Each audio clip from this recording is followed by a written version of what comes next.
ke Produk 101 demi dapat uang, makan, dan tempat tinggal di Yang Chao Ye, yaitu seorang artis, model, dan penyanyi yang lahir di Guangdong pada tanggal 31 Juli 1998. Perjalanannya untuk menjadi artis itu bisa dibilang beda ya sama artis kebanyakan dan sangat unik. Di 2018, Chao Ye itu bergabung di Produk 101. Pada saat itu dia masih belum ada kemampuan dance dan nyanyi, tapi Chao Ye itu benar-benar cantik banget guys. Dan kecantikan alami inilah yang menarik perhatiannya penonton. Chao Ye ini lahir dari keluarga yang kurang mampu. Di usianya yang ke-12 tahun, dia terpaksa harus putus sekolah karena ayahnya udah nggak sanggup untuk biayain dia.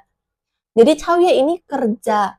Dia tuh pernah kerja sebagai penjahit di buruh pabrik, dan dia juga kerja sebagai waitress di restoran. Lalu di 2018, Chao Ye itu ada lihat sebuah iklan untuk audisi menjadi girl band melalui Produk 101 ini. Saat ditanya-tanyain sama juri, alasan kenapa sih kalian itu mau mengikuti Produk 101 ini? Ya mostly jawabannya karena ya pengen jadi artis. Tapi kalian tahu nggak jawabannya Chao Ye saat itu apa? Jawabannya sangat polos dan sederhana banget. Karena bakalan dapat 2.000 yen per bulan, ditanggung makan dan tempat tinggal.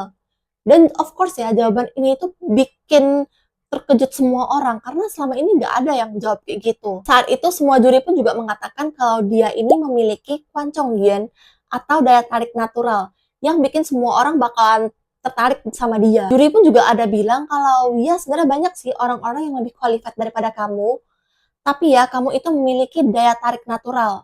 Dan nggak semua orang yang lebih qualified dari kamu ini memiliki daya tarik itu. Ataupun juga sempat ngomong gini ya, kalau soal nari dan dance bisa lah ditingkatkan. Tapi soal daya tarik natural, kalau emang nggak ada ya nggak ada. Apalagi karakternya yang Chao Ye ini yang kayak gila-gila gitu, yang menarik perhatiannya penonton juga. Chao Ye ini nggak hanya mengandalkan muka cantiknya dan daya tariknya itu. Dan Chao Ye ini benar-benar pekerja keras banget ya. Even dia tuh lebih giat dibandingkan peserta yang lain. Karena dia benar-benar mau latihan dari pagi sampai malam. Dan kita juga bisa lihat ya dari setiap performance-nya itu selalu meningkat. Sampai akhirnya Chao Ye berhasil menjadi juara 3 di Produk 101 dan resmi gabung di anggota Huojian Shaoni atau Rocket Girls. Lalu setelah Rocket Girls bubar di 2020, Chao Ye ini lanjut untuk menjadi artis solo. Lalu dia pun juga merambah ke dunia acting dan modeling. Dan sampai sekarang itu juga ada beberapa project yang udah dibintangi sama Chao Ye. Seperti The Legend of Chongzhe di 2023, The Promise of Chang'e di 2020, dan Love You 7 Times di 2023. Gimana pendapat kalian soal Chao Ye? Kalau kalian ada ide